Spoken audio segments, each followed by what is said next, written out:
Good morning. Today we can discuss how to prepare work in progress account. ആദ്യം നിങ്ങൾ മനസ്സിലാക്കേണ്ടത് എന്താണ് work in progress എന്ന് മനസ്സിലാക്കുക.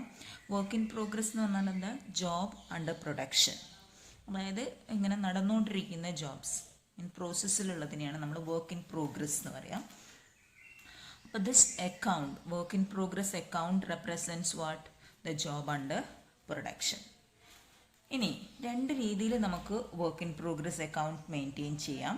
അതായത് A composite work in progress account for the entire factory or A composite work in progress account for every department. നിങ്ങൾ പിന്നെ അത്ര ഡീറ്റെയിൽ ആയിട്ടൊന്നും പോവണ്ട, നമ്മളടുത്ത് work in progress account prepare ചെയ്യാനേ പറയുള്ളൂ. അപ്പോൾ നമുക്ക് എങ്ങനെയാണ് ഒരു വർക്ക് ഇൻ പ്രോഗ്രസ് അക്കൗണ്ട്, ഒരു കംപ്ലീറ്റഡ് ജോബ് അക്കൗണ്ട്, അത് രണ്ടും എങ്ങനെ പ്രിപ്പയർ ചെയ്യാം എന്നുള്ളത് ഒരു പ്രോബ്ലത്തിലൂടെ മനസ്സിലാക്കാം. അപ്പം ഈ വർക്ക് ഇൻ പ്രോഗ്രസ് അക്കൗണ്ടിൽ എന്താ ചെയ്യാന്ന് വെച്ചാൽ, work in progress account is periodically debited with all cost. നമ്മളിപ്പോൾ കോസ്റ്റ് ഷീറ്റ് പഠിച്ച സമയത്ത് എല്ലാ കോസ്റ്റും കണ്ടുപിടിച്ചില്ലേ? പ്രൈം കോസ്റ്റ്, ഫാക്ടറി കോസ്റ്റ്, അങ്ങനെ പറഞ്ഞങ്ങാണ്ട്. അപ്പോൾ ഈ ഓരോ കോസ്റ്റും ഇങ്ങനെ സെപ്പറേറ്റ് ആയിട്ട് കണ്ടിട്ട് അത് ഡെബിറ്റ് ചെയ്യുക. അതായത് ആ സ്റ്റേറ്റ്മെൻറ്റിൽ എഴുതുന്നത് പോലെ വർക്ക് ഇൻ പ്രോഗ്രസിൻ്റെ ഡെബിറ്റ് സൈഡിൽ എഴുതുക. അതായത് ഡയറക്റ്റും ഇൻഡയറക്റ്റും എല്ലാം, all what are incurred in the execution of the job, and this account is credited with the cost of completed job. അതാണ് നിങ്ങൾ മനസ്സിലാക്കി വെക്കേണ്ടത്.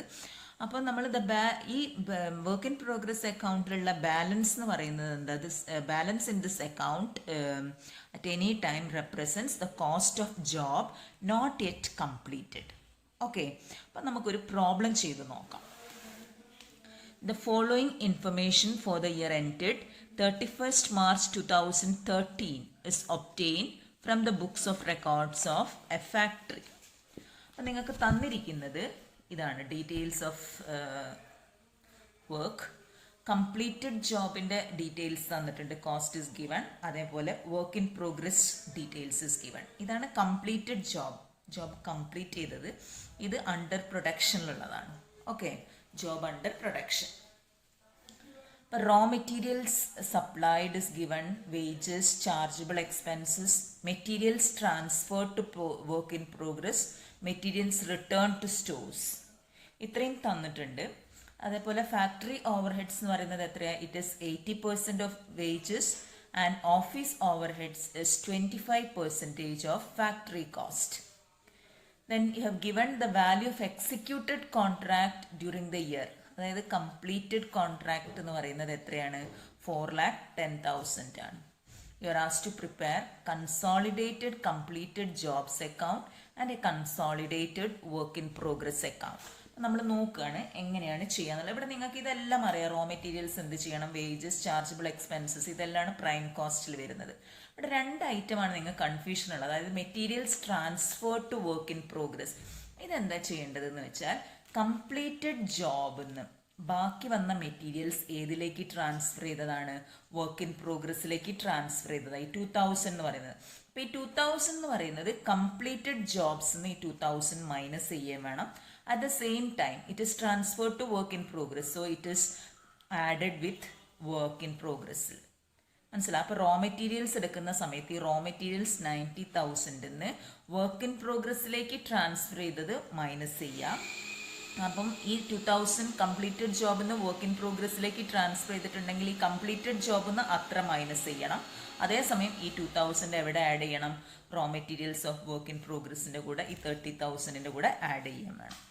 അതേപോലെ മെറ്റീരിയൽസ് റിട്ടേൺ ടു സ്റ്റോഴ്സ് എന്ന് പറയുന്നത്, അതായത് കംപ്ലീറ്റഡ് ജോബ്സിന് ബാക്കി തിരിച്ചയച്ചതാണ്. അപ്പോൾ അതും നമുക്ക് മെറ്റീരിയൽസ് കൺസ്യൂംഡിൽ എടുക്കേണ്ട ആവശ്യമില്ല. കംപ്ലീറ്റഡ് ജോബിൽ അത് റിട്ടേൺ ചെയ്ത സാധനം. അപ്പോൾ ഈ സാധനം മൈനസ് ചെയ്യണം. ഇവിടെ ഒന്നും പറയുന്നില്ല. ഓക്കെ, അപ്പോൾ നമ്മൾ നോക്കാൻ പോവാണ് കൺസോളിഡേറ്റഡ് ജോബ് അക്കൗണ്ടും consolidated work in progress account. അതായത് ഈ ഡീറ്റെയിൽസ് വെച്ചിട്ടാണ് നിങ്ങൾ കംപ്ലീറ്റഡ് ജോബ് അക്കൗണ്ട് പ്രിപ്പയർ ചെയ്യേണ്ടത്. Using this detail you have to prepare work in progress account. Okay, അപ്പോൾ നോക്കുകയാണ്. First consolidated job account. To materials consumed എത്രയായിരുന്നു? Completed ജോബിൻ്റെ 90,000. ആ 90,000 നിങ്ങൾ എഴുതി. അതിൽ നമുക്ക് 2 അഡ്ജസ്റ്റ്മെന്റ് വരുന്നുണ്ട്. Materials transfer to work in progress and also materials return to stores. ഇത് രണ്ടും മൈനസ് ചെയ്യണം. അപ്പൊ less transfer to work in progress and return to jobs. Total amount to be deducted is 3000. So materials consumed എന്ന് പറയുന്നത് എത്രയേ വരുള്ളൂ? 87,000. ഇത് നിങ്ങൾ inner കോളത്തിൽ കാണിച്ചാലും മതി കേട്ടോ, കൺഫ്യൂഷൻ വേണ്ട. അപ്പം മെറ്റീരിയൽസ് കൺസ്യൂംഡ് എത്രയാണ് എടുക്കേണ്ടത്? 87,000. പിന്നെ പ്രൈം കോസ്റ്റ് കിട്ടാൻ വേണ്ടിയിട്ട് add wages to chargeable expenses, ഇത് രണ്ടും കൂടെ ആഡ് ചെയ്തിട്ടുണ്ടെങ്കിൽ you will get prime cost. ഏതിൻ്റെ മാത്രം എടുക്കേണ്ടത്? ഓൺലി കംപ്ലീറ്റഡ് ജോബിൻ്റെ വേജസും ചാർജബിൾ എക്സ്പെൻസും. അപ്പം വർക്ക് കോസ്റ്റ് പ്രൈം കോസ്റ്റ് കിട്ടിക്കഴിഞ്ഞിട്ടുണ്ടെങ്കിൽ നെക്സ്റ്റ് സ്റ്റെപ്പ് ആഡ്. നമ്മൾ എന്താ ചെയ്യാറ്? വർക്ക് ഓവർ ഹെഡ്സ് ആണ്. ഇവിടെ ആഡ് എന്ന് പറഞ്ഞ് എഴുതല്ലത്, ഒരു അക്കൗണ്ട് ആയതുകൊണ്ട് അത് ഡെബിറ്റ് ചെയ്യുക. അപ്പം 2 വർക്ക്സ് ഓവർ ഹെഡ്സ് എന്ന് പറഞ്ഞിട്ട് എത്ര എടുക്കാൻ പറഞ്ഞിരിക്കുന്നത്? 80% ഓഫ് വേജസ്. വേജസ് എത്രയാ? 1 lakh. 1 lakhന്റെ 80% എന്ന് പറയുമ്പം എത്ര വരും? 80,000. ഓക്കെ, അപ്പോൾ വർക്ക് കോസ്റ്റ് കിട്ടി. പിന്നെ അതിൻ്റെ കൂടെ നമ്മൾ ഓഫീസ് ഓവർ ഹെഡ്സ് ആഡ് ചെയ്യണം. അപ്പം ഓഫീസ് ഓവർ ഹെഡ്സ് ഇവിടെ ഡെബിറ്റ് ചെയ്യുക. To office overheads it is 25% of work cost. Work cost എത്രയാണ് കാൽക്കുലേറ്റ് ചെയ്ത് വെച്ചിരിക്കുന്നത്? 2,77,000 ആണ്. 2,77,000 25% 69,250. ഓക്കെ, ഇതെല്ലാം കൂടെ ആഡ് ചെയ്തിട്ടുണ്ടെങ്കിൽ you will get total cost. ഏതൊക്കെയാണ്? Prime cost, work cost and office overheads. എത്രയാണ് വന്നിരിക്കുന്നത്? Total cost 3,46,250. ഇനി നിങ്ങൾ ചെയ്യേണ്ടത്, ഇതിൽ നമുക്ക് തന്നിട്ടുണ്ട് total value of executed contract. അതായത് ശരിക്കും വരേണ്ട കോസ്റ്റ് ഇത്രയായിരുന്നു, പക്ഷെ നമുക്ക് വന്നിരിക്കുന്ന വാല്യൂ എന്ന് പറയുന്നത് എത്രയാണ്?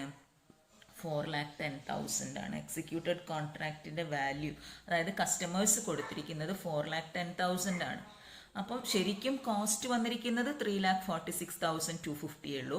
പക്ഷെ നിങ്ങൾ കസ്റ്റമേഴ്സിൻ്റെ അടുത്ത് നിന്ന് എത്ര ചാർജ് ചെയ്യുന്നുണ്ട്? 4,10,000. അപ്പോൾ ആ ബാലൻസ് എന്ന് പറയുന്നത് പ്രോഫിറ്റ് ആണ്. അപ്പോൾ നമ്മൾ ഈ എമൗണ്ട് തന്നതുണ്ടല്ലോ, the value of executed contract account എന്ന് പറഞ്ഞിട്ട് അത് ക്രെഡിറ്റ് ചെയ്യുക വേണ്ടത് കേട്ടോ, കംപ്ലീറ്റഡ് ജോബിൽ ബൈ കസ്റ്റമേഴ്സ് അക്കൗണ്ട് എന്ന് പറഞ്ഞിട്ട്. ആ ഡിഫറൻസ് ആണ് ടോട്ടൽ കോസ്റ്റും ഈ 4,10,000 തമ്മിലുള്ള ഡിഫറൻസ് ആണ് ആ ജോബ് കംപ്ലീറ്റ് ചെയ്തപ്പോൾ ഉണ്ടായ പ്രോഫിറ്റ്. അപ്പോൾ to profit and loss account എന്ന് പറഞ്ഞിട്ട് ആ ഡിഫറൻസ് 63,750 കാണിക്കുന്നു. ക്ലിയർ ആണോ? Completed job account. ഇനി ഇതേപോലെ തന്നെ consolidated work in progress account ചെയ്യാൻ പറയും. അപ്പം നിങ്ങൾ ഏത് ഡീറ്റെയിൽസ് മാത്രം യൂസ് ചെയ്യുക? വർക്ക് ഇൻ പ്രോഗ്രസിൻ്റെ ഡീറ്റെയിൽസ് നിങ്ങൾക്ക് തന്നിട്ടുണ്ടല്ലോ, അത് വെച്ചിട്ട് വേണം നിങ്ങൾ ചെയ്യാൻ. പക്ഷെ ഇവിടെ വർക്ക് ഇൻ പ്രോഗ്രസിൻ്റെ റോ മെറ്റീരിയൽസ് എന്ന് പറഞ്ഞ് തന്നത് 30,000 മാത്രമാണ്. ഈ 30,000-ൽ നമ്മൾ ഏത് അഡ്ജസ്റ്റ് ചെയ്യാൻ മറന്നു പോകരുത്?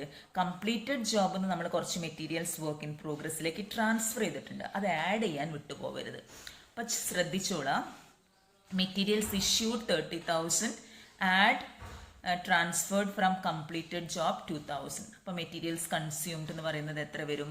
32,000. പിന്നെ നിങ്ങൾക്ക് എന്തെല്ലാം തന്നിരിക്കുന്നത് നോക്കാം. വർക്ക് ഇൻ പ്രോഗ്രസിൻ്റെ വേജസ് തന്നിട്ടുണ്ട്, ചാർജബിൾ എക്സ്പെൻസസ് തന്നിട്ടുണ്ട്. അപ്പം വേജസും ചാർജബിൾ എക്സ്പെൻസസും കൂടെ ഡെബിറ്റ് ചെയ്താൽ U will get prime cost. പിന്നെ ഇതിൻ്റെയും ഫാക്ടറി ഓവർ ഹെഡ്സ് എന്ന് പറയുന്നത് 80% ഓഫ് വേജസ് ആണ്. ഓഫീസ് ഓവർ ഹെഡ്സ് എന്ന് പറയുന്നത് 25% ഓഫ് ഫാക്ടറി കോസ്റ്റ് ആണ്, അതും എടുക്കുക. ഓക്കെ, അപ്പോൾ ഇങ്ങനെ വരും. വേജസ് എന്ന് പറയുന്നത് എത്ര വരും? 40,000 ഡെബിറ്റ് ചെയ്തു. To chargeable expenses 4,000. Therefore prime cost 76,000.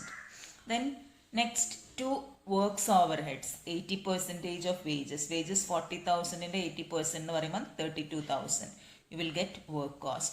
Then debit office overheads 25% of work cost. That comes 27,000. Therefore total cost 1,35,000. ഇനി ശ്രദ്ധിക്കേണ്ടത്, നമുക്ക് ഈ വർക്ക് ഇൻ പ്രോഗ്രസ് അക്കൗണ്ടിൽ എത്രയാണ് cost of job under production എന്നുള്ളതാണ് നമ്മൾ ഈ വർക്ക് ഇൻ പ്രോഗ്രസ് അക്കൗണ്ട് കണ്ടുപിടിക്കുന്നത് വർക്ക് ഇൻ പ്രോഗ്രസ് അക്കൗണ്ടിൽ. അപ്പം ടോട്ടൽ കോസ്റ്റ് 1,35,000. ഇവിടെ വേറൊരു ഐറ്റം ക്രെഡിറ്റ് ചെയ്യാനില്ലാത്തത് കൊണ്ട് ഇതാണ് ബാലൻസ് ആയി കാണിക്കേണ്ടത് വർക്ക് ഇൻ പ്രോഗ്രസ് അക്കൗണ്ടിൽ. ഓക്കെ, അപ്പോൾ ബൈ ബാലൻസ് ക്യാരി ഡൗൺ എന്ന് പറഞ്ഞിട്ട് നിങ്ങൾ എന്ത് ചെയ്താൽ മതി? ആ 1,35,000 എടുത്ത് എഴുതിയാൽ മതി വർക്ക് ഇൻ പ്രോഗ്രസ് അക്കൗണ്ടിൽ. കണ്ടോ?